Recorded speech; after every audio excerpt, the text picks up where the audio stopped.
para sa'yo na niloko, iniwan, iniiyakan. Hindi ikaw ang may mali.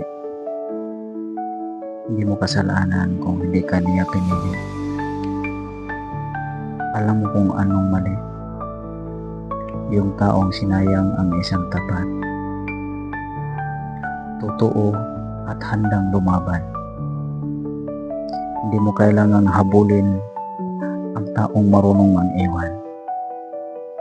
Ang kailangan mong gawin ay ayusin ang sarili mong mundo. Masakit, oo, pero di ka magtatagal sa dilim. Sa tamang panahon, may darating na hindi ka lulukuhin, kundi mamamahalin ka habang buhay.